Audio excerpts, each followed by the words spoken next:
কি হবে। এই সমস্ত কিছু হলো প্রচেষ্টা আর প্রারব্ধের খেলা। আপনার প্রচেষ্টা যেরকম হবে আপনার প্রারব্ধ সেরকমই হবে। আর আপনার প্রচেষ্টা যদি উচ্চ মানের হয় তাহলে প্রারব্ধকে আপনার সামনে নত হতেই হবে। কি বলেন? তাহলে আসুন আমার সাথে ভালোবেসে বলুন, রাধা রাধা। অনেক সময় মানুষ অতীতকে দেখেন আর তখন অহংবোধে পরিপূর্ণ হয়ে ওঠেন। কখনো বর্তমানের দিকে তাকান, ভবিষ্যতের দিকে তাকান আর পরিতৃপ্তিতে ভরে ওঠেন। কেন বুঝতে পারেন না একটা সহজ কথা? এই যে সৃষ্টি, এই সৃষ্টি হলো একটা বড় চক্র যা বারংবার আপনার কাছে ফিরে আসবেই। কঠিন থেকে কঠিনতর পরীক্ষায় আপনাকে নিযুক্ত করবে, যাতে আপনাকে উত্তীর্ণ হতেই হবে। যা কাল ছিল তা আজ নেই, এটা সবাই জানেন। যা আজ আছে তা হয়তো কাল থাকবে না, এটাও আপনাকে মেনে নিতে হবে, তাও আবার হাসি মুখে। শান্ত থাকতে শিখুন আর কখনোই মনের মধ্যে অহংকার উৎপন্ন হতে দেবেন না। হতে শিখুন সেই হিমবাহের মতো। হয়তো এই জন্যই এত শীতল থাকে, কারণ ও জানে গতকালও জল রূপে ছিল, আজ বরফ রূপে হয়তো আছে, কিন্তু কাল পুনরায় সে জলেই পরিণত হবে। নিজেকে শান্ত রাখুন। হয়তো আজ আপনি সাফল্যের শিখরে আছেন, হয়তো বা নেই। আপনাকে প্রত্যেক দিন অবশ্যই দেখতে হবে। শুধু নিরন্তর প্রচেষ্টা করতে থাকুন, প্রত্যেক পরিস্থিতির জন্য তৈরি থাকুন আর একে ভারসাম্যে রাখতে শিখুন। আপনার কাল হোক, আজ হোক বা আগামীকাল, আপনার ভালো দিন হোক বা খারাপ দিন, সব পবিত্র হয়ে যাবে। তাহলে আসুন আর আমার সাথে ভালোবেসে বলুন, রাধা রাধা।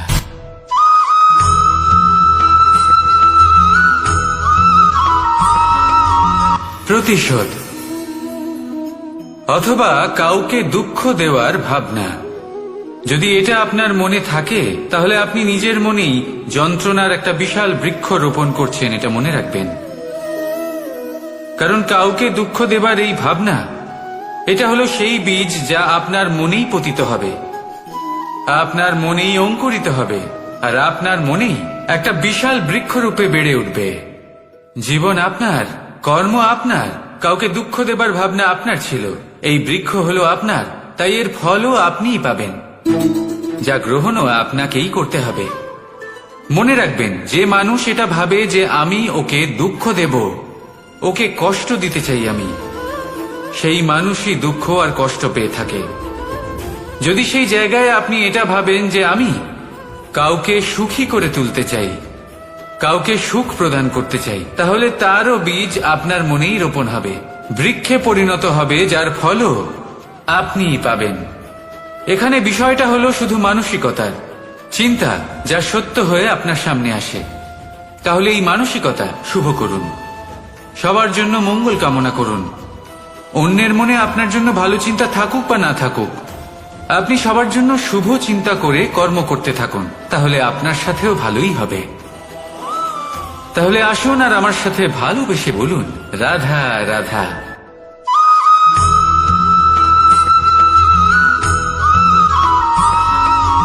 দোল উৎসবে এই সমগ্র সংসার রং নিয়ে খেলা করে, কিন্তু এই রঙের সারমর্ম এই সংসার কি জানে? কখনো দেখেছেন একটা চিন্তিত মুখ শুধুমাত্র রঙের স্পর্শ পেয়ে আনন্দিত হয়ে ওঠে? দোলে আমরা কি করি? পুরাতনকে ত্যাগ করি আর নতুনকে স্বাগত জানাই। শিশিরকে বিদায় জানিয়ে এক নতুন ঋতুকে আগমন জানাই। দুশ্চিন্তা দূর করে আসার নতুন রঙে রঙিন হয়ে ওঠা, নিজেকে আনন্দিত করা, এটাই তো হলো দোল। এবার দোলের একটা ব্যাপার আছে, দুটো রঙে একসাথে রঙিন হওয়া যায় না। একটা রং উঠলে তবেই আরেকটা রং লাগা সম্ভব। আরো একটা প্রশ্নও রয়েছে, কোন রংকে তুলে দিয়ে কোন রং মাখানো যেতে পারে? যদি আপনাকে উদাহরণ দিই, লোভের এই রং, তা যতক্ষণ লেগে থাকবে আনন্দের রং লাগতে পারবে না, যা হয়েছিল দ্বারকাবাসী এবং সামন্তক মণির মধ্যে। ভ্রান্তির রং যতক্ষণ লেগে থাকবে সত্যের রং লাগতে পারবে না, যা হয়েছে রুক্মিণীর সাথে। আর হিংসা, হিংসার এই রং যতক্ষণ লেগে থাকবে, প্রেমের রং ততক্ষণ লাগতেই পারবে না, যা হয় আপনার আমার সবার সাথে। তাহলে আসুন একসাথে মিলে দোল পালন করি এবং সবকিছুর উপরে বিজয় লাভ করি। অন্ধকারের স্থানে আলো, ভ্রান্তির স্থানে সত্যের, হিংসার স্থানে প্রেমের, আর লোভের স্থানে আনন্দের এই সুন্দর রং মাখাই। শত্রুতা, ঘৃণা, হিংসা এই সব কিছু ত্যাগ করি আর সকলের সখা হয়ে উঠি, আর ভালোবেসে বলি শুভ দোল। হ্যাঁ, ওটা তো আমরা অবশ্যই বলবো, রাধা রাধা।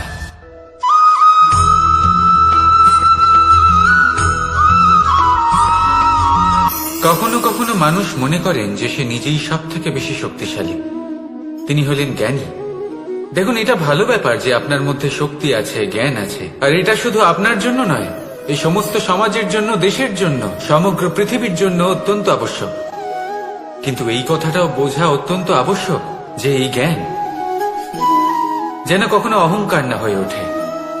যখন মানুষের মধ্যে জ্ঞান থাকে তখন সে রাম হয়ে ওঠে। রাম, যিনি সমুদ্রের বুকে সেতু বানিয়েছিলেন, বানর সেনার দ্বারা রাক্ষস রাজকে পরাজিত করেছিলেন, আর চিরকালের জন্য সবার কাছে আদর্শ হয়ে উঠেছিলেন। আর যদি মানুষের মনে অহংকার জন্মায়, তাহলে সে রাবণ হয়ে ওঠে। দেশে বিদেশে যতই খ্যাতি থাকুক না কেন, সে রাক্ষস হয়ে ওঠে, নিজের সাথে সাথে সমস্ত কুলের বিনাশ করে বসে। এবার জ্ঞান নাকি অহংকার, আপনার কি চাই সেই সিদ্ধান্ত আপনার, আর আপনার এই সিদ্ধান্তই নিশ্চিত করবে যে আপনার কর্ম কি হবে, আর আপনার এই কর্মই নিশ্চিত করে দেবে আপনার প্রারব্ধ কি হবে। তাহলে শুভ কর্ম করুন আর আমার সাথে ভালোবেসে বলুন রাধা রাধা।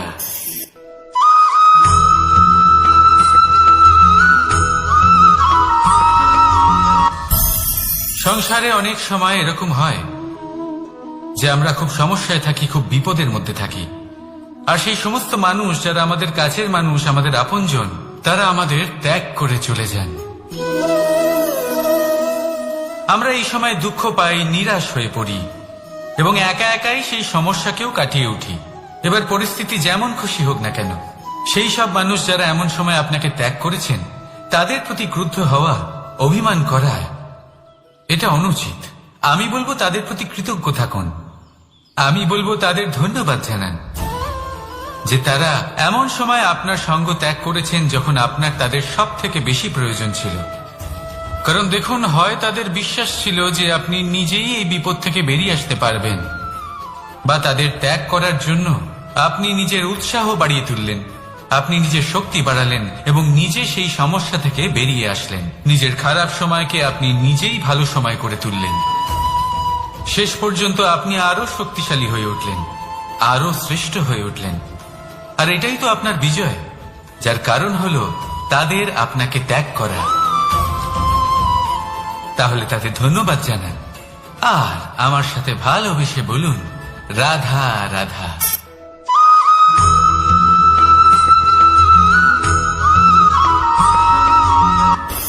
সুখ আর অভিজ্ঞতা, এই দুই জীবনে একসাথে কখনোই আসে না।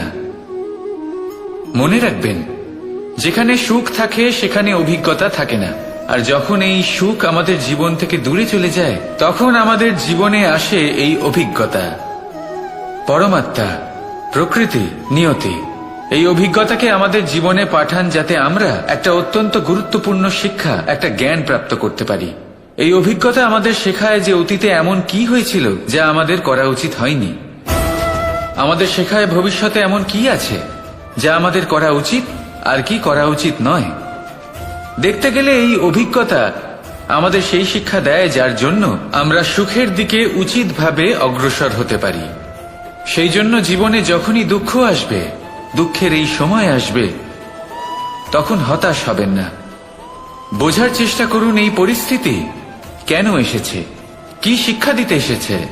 যদি আপনি সেই জ্ঞান লাভ করেন, সুখের পথে অগ্রসর হন, তাও উচিত রূপে, তাহলে এই অভিজ্ঞতার উদ্দেশ্য পূরণ হয়ে যায়। তাহলে আসুন আর আমার সাথে ভালোবেসে বলুন, রাধা রাধা।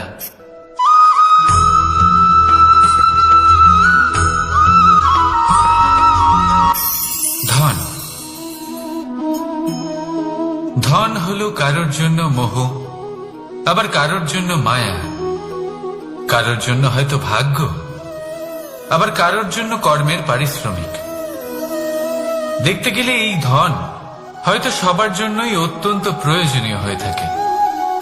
সেই জন্যই তো মানুষ নিজের সমস্ত জীবন অতিবাহিত করেন এই ধন অর্জন করার জন্য। অনেক মানুষ এমনও হয় যাদের সমস্ত জীবন এই ধন অর্জন করতেই কেটে যায়। প্রত্যেক মানুষই চেষ্টা করেন যেন তিনি ধনী হন, যত সম্ভব বেশি ধন অর্জন করতে পারেন, সম্পন্ন থাকতে পারেন। আর তা হবে নাই বা কেন? কারণ এটাই হলো এমন এক বস্তু যা আদান প্রদান এমন নানান কাজে আসে। চেষ্টা তো সব মানুষই করেন, ধন অর্জন সব মানুষ করতে পারেন না।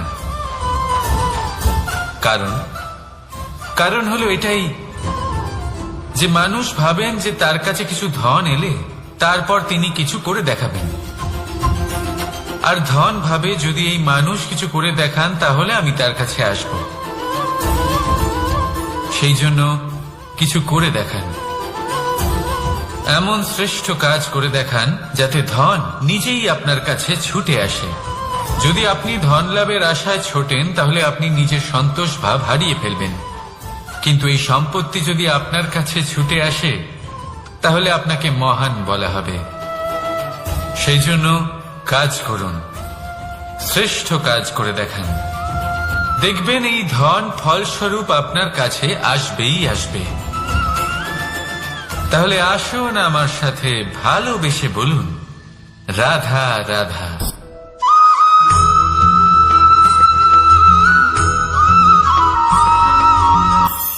আজকাল আপনি দেখে থাকবেন যে মা বাবা শুধুমাত্র সন্তানকে ভালোবাসেন তা নয়, তাদের মোহেও জড়িয়ে পড়েন। বিদ্যালয়ে যখন পাঠান তখন সমস্ত সুযোগ সুবিধা দিয়েই পাঠান, চেষ্টা করেন যে সবসময় যেন সন্তান তাদের চোখের সামনেই থাকে। কিন্তু ভুলে যান এক অত্যন্ত গুরুত্বপূর্ণ কথা, যে সন্তানকে এক নতুন দৃষ্টিভঙ্গি দেওয়াই হলো ওনাদের কর্তব্য। সেই জন্য পুরাতন কালে শিষ্যদের গুরুকুলে পাঠানো হতো, বাড়ির থেকে দূরে। কারণ বাড়ি ছেড়ে যাওয়া এক সন্তানের জন্য, এক শিষ্যের জন্য অত্যন্ত শুভ লক্ষণ হয়। যখন সে বাড়ির থেকে দূরে, গৃহস্থের থেকে দূরে থাকবে, তখন এই সংসারকে সে এক নতুন দৃষ্টিভঙ্গি দিয়ে দেখবে, পরখ করবে, বুঝতে পারবে, আর সবকিছু নিজে থেকেই শিখে যাবে কখন আক্রমণ করতে হয়, কখন পিছু হটতে হয়, কিভাবে এই সংসারের সম্মুখীন হতে হয়। আর এটা আপনার দৃষ্টি ওকে শেখাতে পারবে না, ওর অভিজ্ঞতা ওকে শেখাতে পারবে। তাই মনে রাখবেন, যদি আপনি চান যে আপনার সন্তানের বিকাশ হোক, তাহলে অনেক সময় ওকে নিজের থেকে দূরে নিয়ে যেতে হয়। যদি মোহে আবদ্ধ থাকেন তাহলে ওর বিকাশ কখনোই হবে না। তাহলে আসুন আমার সাথে ভালোবেসে বলুন, রাধা রাধা।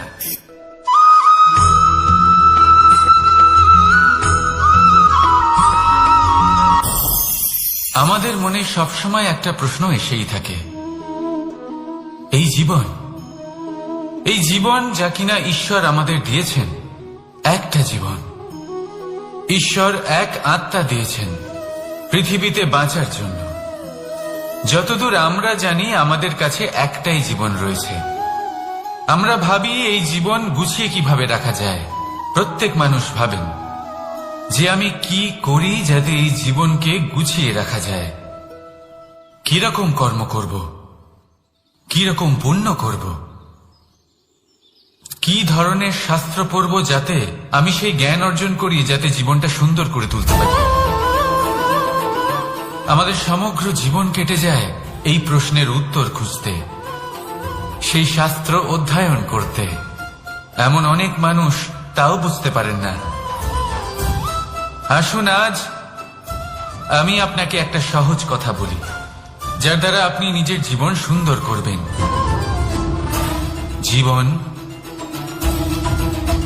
জিহ্বা, এদের দুজনেরই হলো একটাই রাশি। জিহ্বা অর্থাৎ আপনার কথা, এই কথাকে সংযত রাখুন, একে সুন্দর করে তুলুন, মধুর কথা বলুন, যতটা সম্ভব একে নিয়ন্ত্রণে রাখুন। আপনার জীবন সুন্দর হয়ে উঠবে। কারণ এই শব্দ হয় অত্যন্ত শক্তিশালী। এটা হলো এমন এক বন্ধন যা আপনার সামনের মানুষকে আপনার ব্যক্তিত্বের সাথে জুড়ে দিতে পারে। তাই এই শব্দ সংযত রাখুন, একে সুন্দর করে তুলুন। আপনার জীবন আপনা থেকেই সুন্দর হয়ে উঠবে। আর আসুন, এই মধুর সুন্দর অনুভূতি দিয়ে বলুন, রাধা রাধা।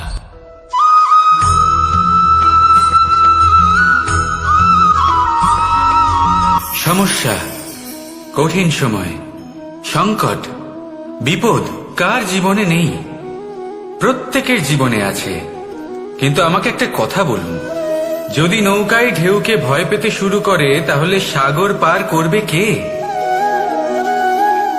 কখনো কোনো ছোট্ট পিঁপড়েকে দেখেছেন, যে আকারে হয়তো ছোট হতে পারে কিন্তু বড় শিক্ষা দিয়ে যায়?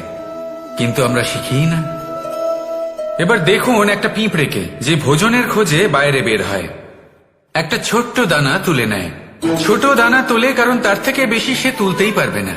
সে দানা নিয়ে চলতে শুরু করে, কোনো দেওয়ালে উঠে পড়ে, আবার পড়েও যায়।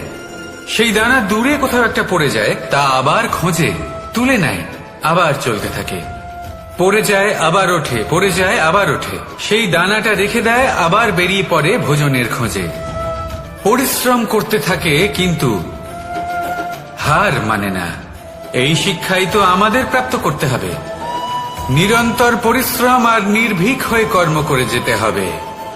এটাই হলো সাফল্যের মাধ্যম, এটাই হলো জয়ের মন্ত্র, অচ্যুত অজয় অস্ত্র।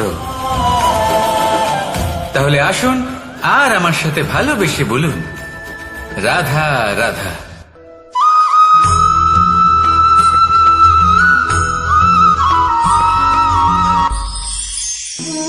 জীবন, এই জীবন আসলে কি?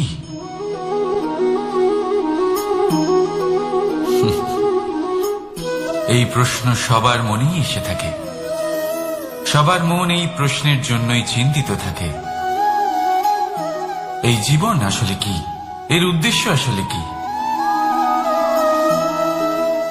কি করা যেতে পারে এই জীবনে? এই জীবন কি কিছু পাওয়ার, নাকি এই জীবন কিছু হারাবার? এই জীবন কি আসলে সেটাই যেখানে আমাদের পরমাত্মার খোঁজ করা উচিত, নাকি আমাদের ধাবিত করা উচিত নিজেদের স্বপ্নের লক্ষ্যে? এই জীবন আসলে কি? এই জীবন আসলে অত্যন্ত সরল। এ হলো শান্ত জলের মতো, একটা আয়নার মতো এই জীবন। এই জীবন আসলে ঠিক যেন এক আয়নার মতো। আয়না কি করে? আপনাকে সেটাই দেখায় যা আপনি করে থাকেন। আপনি হাসি মুখে আয়নার দিকে তাকান, আয়না আপনাকে আপনারই মুখ দেখাবে সেই হাসি সমেত। আপনি রেগে গিয়ে আয়নার দিকে তাকান, আয়না আপনাকে সেটাই দেখাবে। আপনি প্রসন্নভাবে হেসে আয়নার দিকে তাকালে আয়না আপনাকে সেটাই দেখাবে। এটাই হলো জীবন, একটা আয়নার মতো। আপনি এটা ভাববেন না যে এই জীবন আপনাকে কি দিয়েছে, বরং এটা ভেবে দেখুন যে আপনি এই জীবনকে কি প্রদান করেছেন। যদি আপনি এই জীবনকে সুখ প্রদান করেন, আনন্দ দিতে পারেন, ভালোবাসা দিতে পারেন, তাহলে এই জীবনও আপনাকে সুখ, আনন্দ আর ভালোবাসাই দেবে। তাহলে আসুন এই সুখ, আনন্দ আর ভালোবাসা দিয়ে বলুন, রাধা রাধা।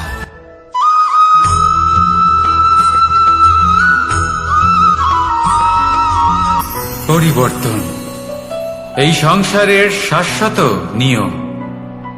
কোন রাজা নেই যিনি চিরকাল রাজা থাকেন, কোন ধনী ব্যক্তি নেই যিনি চিরকাল ধনী থাকবেন। এই সংসারে সূর্যের স্থান নেওয়ার জন্য চন্দ্রিমার আগমন ঘটে। কোন স্থান যাকে পতিত বলা হয়েছিল সেখানে মহল তৈরি হয়েছে, কোন স্থান যাকে আজ মলিন বলা হয়েছে কাল সেখানে মন্দিরও স্থাপন হতে পারে। কোন ঋতু চিরকালের জন্য থাকে না, কখনো সময় চিরকাল একরকম থাকে না। আজ যা আপনার কাছে রয়েছে কাল অন্য কারোর ছিল, আজ যা আপনার কাছে রয়েছে কাল তা অন্য কারোর কাছে চলে যাবে। আপনার সাথে কিছু থাকলে তা হলো আপনার কর্ম, কিন্তু সেই কর্মের পরিণামও আপনার নয়। আপনি শুধু কর্ম করুন, বাকি সবকিছুই পরিবর্তনশীল। কিন্তু সেই পরিবর্তনকে দেখে ভয় পাওয়ার প্রয়োজন নেই, তাকে স্বাগত জানান। যদি আপনি হাসি মুখে সেই পরিবর্তনকে স্বাগত জানান, তাহলে এই পরিবর্তনও হাসি মুখে আপনার সাথে থাকবে। আসুন আমার সাথে ভালোবেসে বলুন, রাধা রাধা।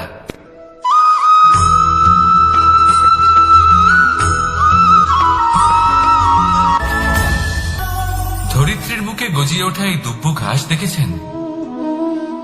দুব্য ঘাস যা আমাদের পাকে শীতল রাখে। এতে যদি বসেন তাহলে মনে হবে নরম কোথাও বসে আছেন। এত ছোট হলেও কিন্তু এর মধ্যে গুণ আছে অনেকগুলি, আর যতটা ছোট এটা ততটাই বড় শিক্ষক। কিভাবে? ভাবো, পাতা ঝরার মরশুমের পরে সমস্ত পাতা একত্রিত হয়ে থাকে। একটা ছোট ফুলকি সবাইকে জ্বালিয়ে দিতে পারে, সমস্ত পাতা পুড়ে ছাই হয়ে যায়। কিন্তু এই ঘাসের কিছুই হয় না, সে যেমন ছিল তেমনই থাকে। কারণ কি হতে পারে? প্রথম কারণ, এরা ছোট হয়। দ্বিতীয় কারণ, এরা বিনম্র হয়, বড়ই সহজে দমে যায় এরা। তৃতীয় কারণ, এদের মধ্যে নমনীয়তা থাকে। আপনিও নিজেকে এরকমই বানিয়ে ফেলুন। কখনো নিজেই নিজেকে কারোর থেকে বড় মনে করবেন না। নিজের এই মনকে বিনম্র রাখুন। এবং সব থেকে বড় কথা, নিজের এই মনে সহানুভূতি, প্রেম আর বিশ্বাসের নমনীয়তা বজায় রাখবেন। যদি এরকম করতে পারেন তাহলে জীবন সবসময় সুখে কাটবে। রাধা রাধা।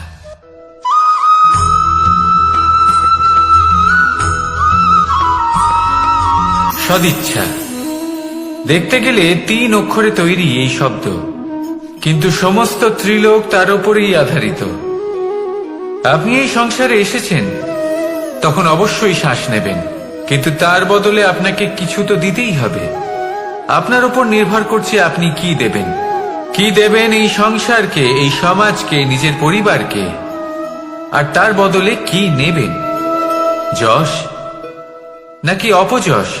দেখুন, এক ছিল রাবণ, যে কিনা সমুদ্র পার করল সীতাকে অপহরণ করার জন্য, আর এক ছিলেন রামচন্দ্র, যিনি সমুদ্র পার করেছিলেন, সেতু বানিয়ে গিয়েছিলেন সীতাকে ফিরিয়ে নিয়ে আসার জন্য। দুজনেই সমুদ্র পার করেছিলেন, শুধু পার্থক্য ছিল সদিচ্ছাকে বোঝার লক্ষ্যের। অনেক মানুষের যাত্রা একরকম হতেই পারে, কিন্তু আনন্দ তখনই লাভ করবেন যখন লক্ষ্য শুভ হবে, মহান হবে। এই লক্ষ্য দিয়ে এই সংসারের কল্যাণ হবে এবং মানুষের সম্মান হবে। যদি আপনার সংকল্প উচিত হয় তাহলে আপনার লক্ষ্য উচিতই হবে, নয়তো শুধুমাত্র বিনাশ হবে। আর উচিত এটাই হবে যে বিনাশের হাত থেকে যেন নিজেকে বাঁচানো যায়, কি বলেন? তাই জীবনে যে লক্ষ্য স্থির করছেন, মনে রাখবেন তা যেন শুভ লক্ষ্য হয়। যদি এরকম হয় তাহলে আপনার যাত্রা, আপনার জীবন দুটোই শুভময় হবে। আসুন আর আমার সাথে ভালোবেসে বলুন, রাধা রাধা।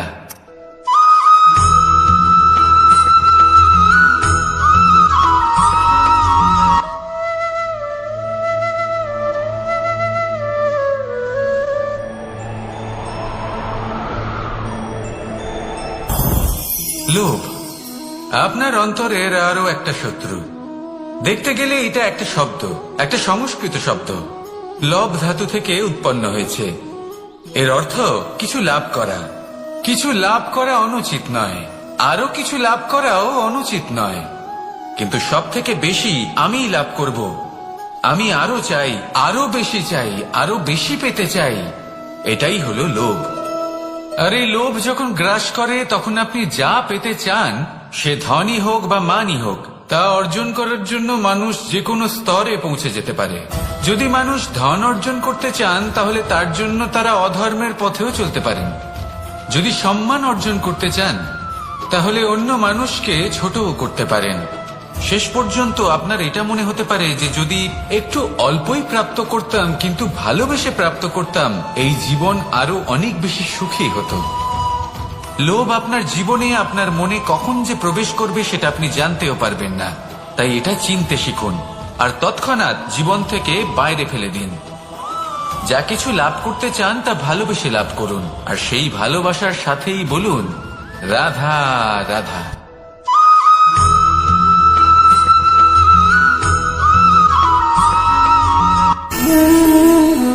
সঞ্চয়। মানুষের যখন থেকে বোধ বুদ্ধি হয় সঞ্চয় করতে আরম্ভ করে দেন। সঞ্চয় করতে থাকেন ভোজনের, সঞ্চয় অর্থের, সঞ্চয় শক্তির। নিজের জন্য করেন, নিজের পরিবারের জন্য করেন, নিজের স্ত্রীর জন্য করেন, সন্তানের জন্য করেন, সন্তানের সন্তানের জন্য সঞ্চয় করেন। সঞ্চয় করার জন্য ওনার কাছে অনেক কারণ রয়েছে, কারণ উনি এটা ভাবেন যে এই সঞ্চিত শক্তির জন্য কেউ ওনার কোনো ক্ষতি করতে পারবে না। মানুষ ভুলে যান একটা গুরুত্বপূর্ণ কথা, এই সত্য, উনি এই সংসারে খালি হাতেই এসেছিলেন আর এখান থেকে ওনাকে খালি হাতেই যেতে হবে। যা এখানকার তা এখানেই থেকে যাবে। আর যদি কিছু ওনার সাথে যায় তা হলো ওনার কর্ম, আর কিচ্ছু নয়। তাই যদি কিছু অর্জন করতে চান তাহলে শুভ কর্ম অর্জন করুন, আত্মশক্তি অর্জন করুন, কারণ পরলোকে এটাই হবে আপনার সম্পত্তি। তাহলে কি এটা আপনি অর্জন করতে চান না? আসুন আর আমার সাথে ভালোবেসে বলুন রাধা রাধা।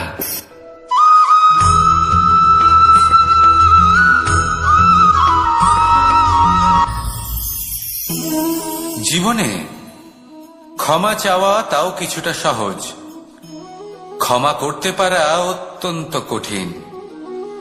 ক্ষমা দুই অক্ষরের এই শব্দ হতে পারে, কিন্তু অত্যন্ত বড় এই শব্দ, অত্যন্ত গুরুত্বপূর্ণ এই শব্দ। কখনো কখনো অন্য কাউকে ক্ষমা করে দেওয়া তাও কিছুটা সহজ কাজ, কিন্তু নিজেকে ক্ষমা করতে পারা অত্যন্ত কঠিন হয়ে দাঁড়ায়।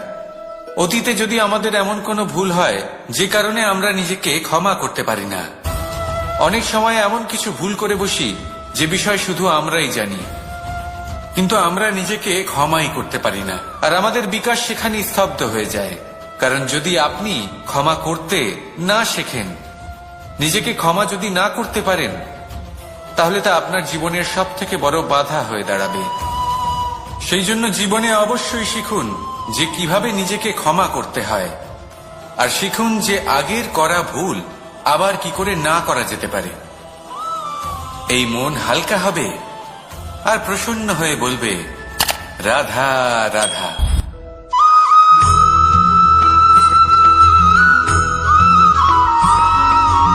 বটবৃক্ষের বীজ সর্ষের দানার থেকেও ছোট হয়, কিন্তু যখন তা নিজের রূপ ধারণ করে তখন তা বিশাল বৃক্ষের আকার ধারণ করে, যা সহস্র বছর ধরে বেঁচে থাকে, ছায়া প্রদান করে, পাখিদের আশ্রয় প্রদান করে, আর দেয় পথচারীদের বিশ্রাম করার স্থান। কেন? কারণ সেই ছোট বীজ তা মাটির ভেতরে গিয়ে নিজের খোলস ত্যাগ করে। অন্ধকারে থাকে সে, যতই আলো আসুক না কেন, যতই বর্ষা আসুক না কেন, সব সহ্য করে। আর তারপরে একটা চারা গাছ অঙ্কুরিত হয়, তারপর ধীর গতিতে একটা বিশাল বৃক্ষতে পরিণত হয়। দেখুন, জীবনে কঠিন সময় আসে, এই জন্য নয় যে আপনি হার মেনে নেবেন, এই জন্য আসে যাতে আপনি ভবিষ্যৎ নির্মাণের জন্য নিজেকে তৈরি করতে পারেন। যদি কঠিন সময়ে আপনি ওই বীজের মতো দৃঢ় হয়ে থাকতে পারেন তাহলে আপনিও একদিন সেই বিশাল বৃক্ষের মতো নিজের অস্তিত্ব গড়ে তুলতে পারবেন, যা সহস্র বছর পর্যন্ত মনে রাখা হবে। আসুন আমার সাথে ভালোবেসে বলুন, রাধা রাধা।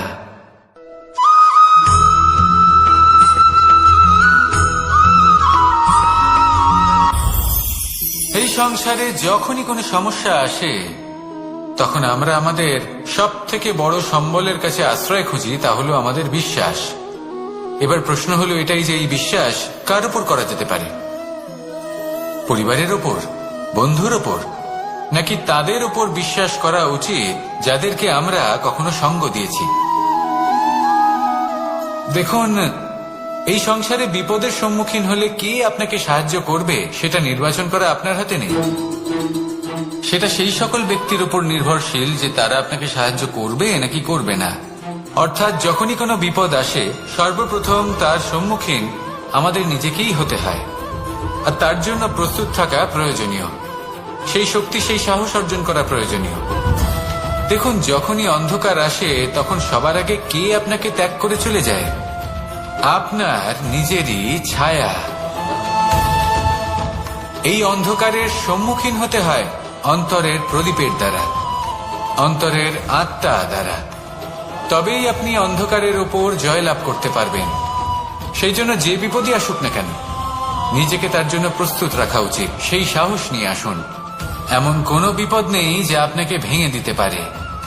আসুন আমার সাথে ভালোবেসে বলুন, রাধা রাধা।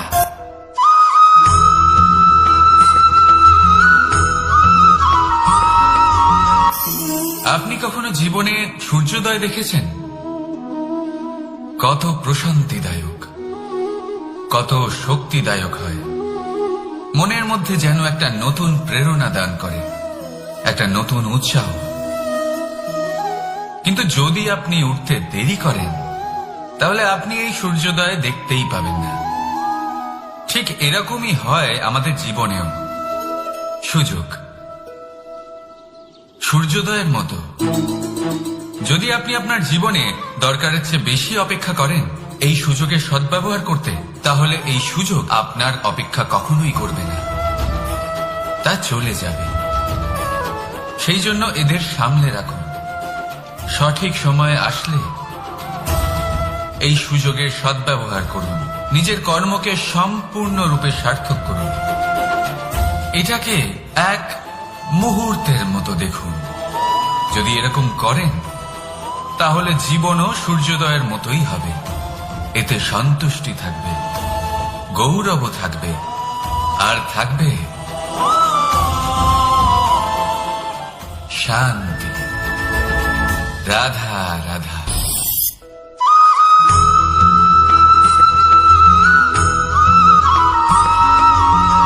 মানুষ সবসময় চায় যে তার জীবনে যেন কখনো কোনো সমস্যাই না আসে। সে চায় তার জীবন যেন শুধুমাত্র শান্তি এবং সুখের দ্বারা পূর্ণ থাকে। কিন্তু এই চাহিদা অনুচিত কিছু নয়। আমরা সবাই এটাই চাই যে জীবনে সুখ থাক, শান্তি থাক।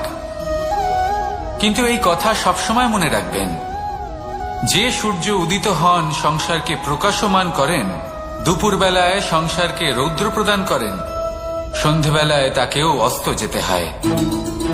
এবার আমাদের জীবন চক্র কিছুটা এরকমই।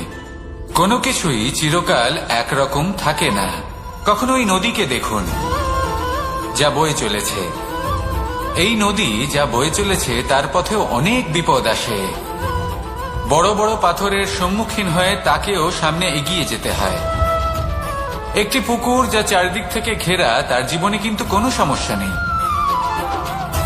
কিন্তু এই সংসারে পুকুরের পুজো করা হয় না, পুজো করা হয় নদীকে। মনে রাখবেন, সমস্যার ঊর্ধ্বে তিনি উঠতে পারেন যিনি সমাধি লাভ করেছেন, যিনি এই সংসারেই নেই।